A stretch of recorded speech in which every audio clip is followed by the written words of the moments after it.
ჩვენ ვართ დამოუკიდებელი ქვეყანა, ჩვენ ქვეყანას ვერავინ ვერ მიუთითებს თუ როგორ უნდა მოიქცეს ჩვენი ხელისუფლება, აქედან გამომდინარე სწორი გადაწყვეტილება მიიღეს, იმიტომ რომ ჩვენ ვართ დამოუკიდებელი ქვეყანა და საქართველოს არჩეულმა საქართველოს მოსახლეობის არჩეულმა ხელისუფლება უნდა მიიღოს ის გადაწყვეტილება ჩვენი ქვეყნისთვის, რაც იქნება ჩვენი ქვეყნის საკეთილდღეოდ გადადგმული ნაბიჯი. გვაშურებენ ევროპულ ინსტიტუტებს, გვაშურებენ ევროპას და ხალხთან ურთიერთობას.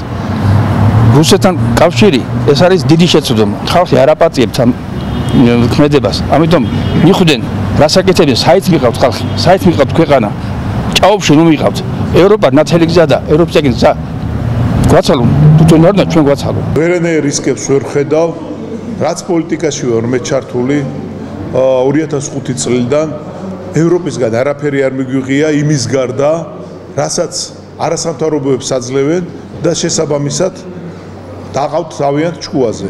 ისინი ჩვენ ეროვნულ ინტერესებს, ჩვენ სუვერენიტეტს არასოდეს არ იცავენ, ამას ყოველთვის ვიძახდი, მაგრამ უკვე ფაქტების წინაშე ვართ ჩვენ, რომ ეს არაფრის მაქნისი ორი ინსტიტუტი, ევროსაბჭო და ევროკავშირი, ევროსაბჭოს წევრი ჩვენ კიდევ ვართ, ფაქტიურად არის უკვე მართული რაღაცა ჯგუფისგან და ეს ჯგუფი ფაქტიურად არის ის, რომელიცაც ვეძახით ჩვენ ომის პარტიას. თუ არ ვიქნებით დასავლური სტრუქტურების წევრები, მაშინ რუსეთს აღარაფერი დარჩენია გარდა იმისა, რომ მთლიანად დაიკავოს საქართველო, რასაც ამჯერად ახერხებს თვითმარქვია ქართული ოცნების ხელისუფლების ხელით.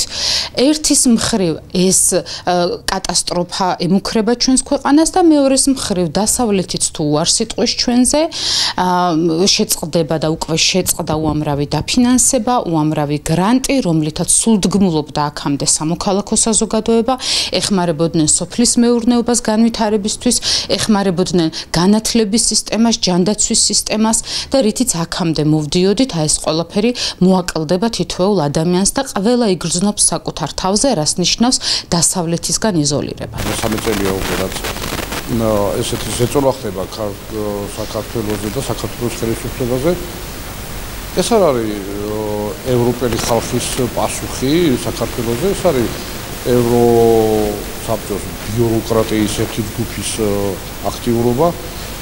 მე ესე განვიხილავ, რომ deep state-ის ევროპული ნაწილი ოცნებამ საბოლოოდ გვიჩვენა ის, რომ მას არ სურს ევროკავშირთან ურთიერთობა. გვიჩვენა ის, რომ ქართველი ხალხი არ აინტერესებს. ფაქტიურად გაამართლა ქართველი ხალხის ის რეაქცია, რომლისთვისაც ქუჩაში ვდგევართ დღემდე, ეს არის მათ მხრიდან რუსეთისაკენ მისწრაფება, ქართულ ხალხს უნდა ევროპისაკენ სავალ გზაზე წასვლა.